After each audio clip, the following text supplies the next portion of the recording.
یہاں پہ قوم یہود کا ذکر ہوا۔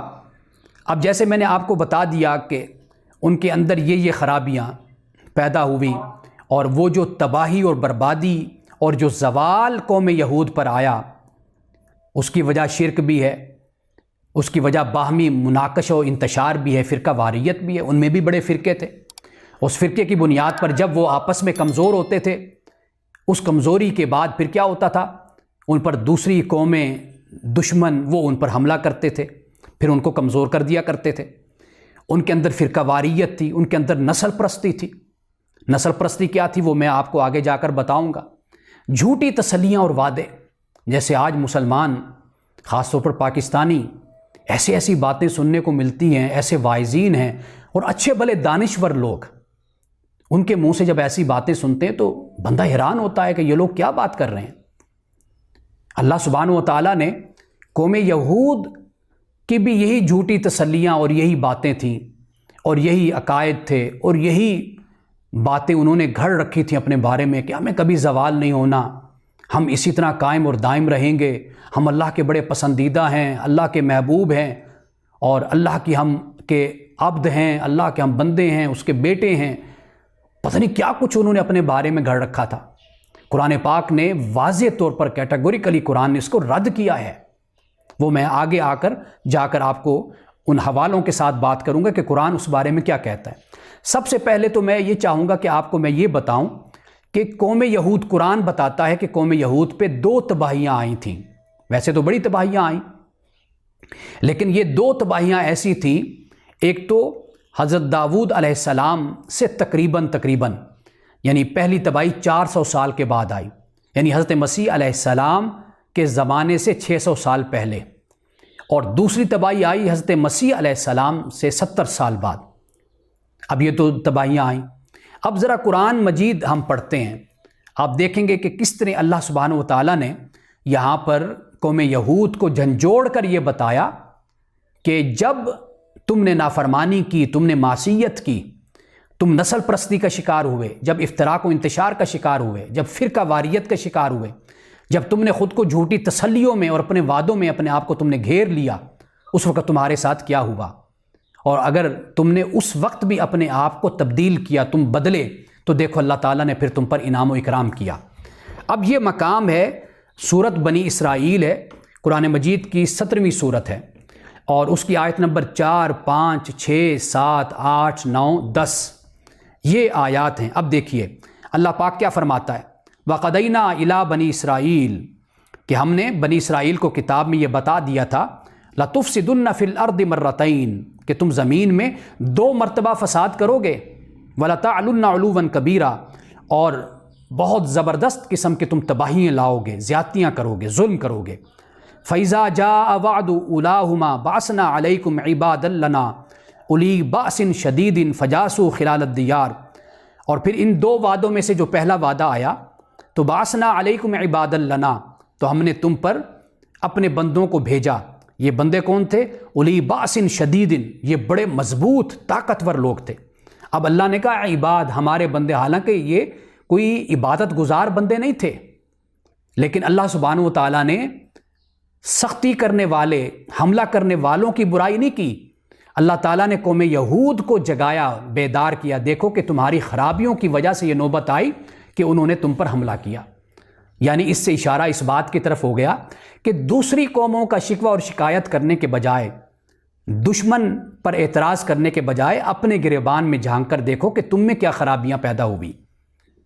آج ہمارا بھی یہی طریقہ ہے کہ فلاں قوم کا شکوہ، فلاں ملک کا شکوہ، فلاں ملک کے رہنے والوں کا شکوہ و شکایت کے ڈھیر لگا دیتے ہیں۔ ہمارے خلاف جی سازش ہوئی، سالہ سال سے سازش ہو رہی ہے۔ اللہ سبحانہ و تعالیٰ نے یہاں پر ان سازش کرنے والوں کو کہا کہ ہمارے بندے۔ کیوں اللہ نے اپنے بندے کہا؟ اس لیے کہ اللہ نے ان ظالموں کو سزا دلوائی ان کے ذریعے سے۔ قوم یہود کو یہ کہا فجاسوا خلال الدیار، اور پھر وہ تمہارے گھروں میں، شہروں میں گھس گئے، وکان وعدا مفعولا، اور یہ اللہ کا پہلا وعدہ تھا جو پورا ہوا۔ اب آگے دیکھیے، فرمایا ثم رددنا لکم الکرۃ علیہم، اور پھر ہم ان پر تمہارا غلبہ پھیریں گے، یعنی پھر تمہیں اللہ نے غلبہ دیا۔ کس سے دیا؟ مال اور اولاد سے اللہ نے تمہاری مدد کی، وجعلناکم اکثر نفیرا، اور پھر اللہ نے تمہیں ایک بڑے جتھے والا، لشکر والا اللہ نے بنا دیا۔ اب دیکھیے کیا فرمایا، فرمایا ان احسنتم احسنتم لانفسکم، اگر تم نے اچھا کیا تو تم نے اپنے لیے اچھا کیا، وَإِنْ أَسَأْتُمْ فَلَهَا، اور اگر تم نے برا کیا تو وہ تمہارے لیے، انہی کے لیے تھا۔ فَإِذَا جَاءَ وَعْدُ الْآخِرَةِ، پھر دوسرا وعدہ آیا۔ پہلے وعدے کی تباہی ہوئی، قوم یہود نے اپنے آپ کو بدلا، اللہ تعالیٰ نے ان پر انعام کیا، لیکن پھر وہ نافرمان ہوئی، انہی برائیوں کا شکار ہوئی۔ اللہ نے فرمایا فَإِذَا جَاءَ وَعْدُ الْآخِرَةِ، پھر دوسرا وعدہ آیا، لِيَسُوءُ وُجُوهَكُمْ، اور یہ وہ تھا، اتنا سخت وعدہ آیا، اتنی سخت تباہی آئی کہ اس میں تمہارے چہرے بگڑ گئے، یعنی تم ہلاک ہو گئے۔ وَلْيَدْخُلُوا الْمَسْجِدَ، اور وہ تمہاری مسجدوں میں گھس گئے، كَمَا دَخَلُوا أَوَّلَ مَرَّةٍ، جس طرح وہ پہلی مرتبہ گھسے تھے۔ وَلْيُتَبِّرُوا مَا عَلَوْا تَتْبِيرًا، اس نے تمہاری اینٹ سے اینٹ بچا کر رکھ دی اور تمہیں جڑ سے اکھیڑ کر رکھ دیا۔ اب یہاں پر آپ دیکھیے، اللہ نے پہلے وعدے کو بیان کیا، پھر کہا کہ تم بدل گئے تھے تو اللہ نے تمہارے ساتھ ویسے ہی معاملہ کیا، پھر اس کے بعد تم نے نافرمانی کی، پھر اللہ سبحانہ وتعالیٰ نے پھر تمہیں سزا دی۔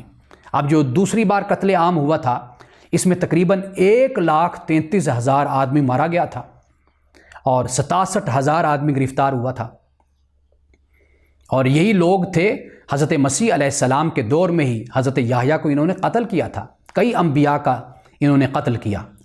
قرآن پاک نے اس کی طرف اشارہ کیا، وَيَقْتُلُونَ النَّبِيِّينَ بِغَيْرِ حق، کہ ناحق تم نے انبیاء کو قتل کیا، ناحق انبیاء کو تم نے قتل کیا۔ اب یہاں پر ان دو تباہیوں کا ذکر ہو گیا۔ اب دیکھیے کہ ان میں کیا خرابی پیدا ہوئی۔ سب سے پہلے قرآن نے بیان کیا، سورۃ المائدہ ہے، سورۃ نمبر 5 ہے اور آیت نمبر ہے 18۔ فرمایا وقالت اليہود والنصارى، یہود اور نصارہ نے کہا نحن ابناء اللہ واحباؤہ، کہ ہم اللہ کے بیٹے ہیں اور ہم اس کے محبوب ہیں۔ یعنی یہاں پر ابن سے مراد آپ یوں سمجھ لیجئے کہ ویسے تو ابن عبرانی زبان میں استعمال کرتے تھے تو عبد مراد لیتے تھے، اللہ کا بندہ، یعنی اس کو سلیو کہہ لیں، آپ ڈیڈیکیٹڈ کہہ لیں۔ بعد انگلش جو مفسرین ہیں، ٹرانسلیٹر، انہوں نے عبد کا لفظ جب پیغمبر کے لیے استعمال ہوا تو ڈیڈیکیٹڈ کا ترجمہ انہوں نے کیا۔ تو یہاں پر یعنی اللہ کے بیٹے کہنے کے، یعنی اللہ کے ہم بڑے بندے ہیں، بڑے مقام اور مرتبہ والے ہیں اور ہم اللہ کے محبوب ہیں۔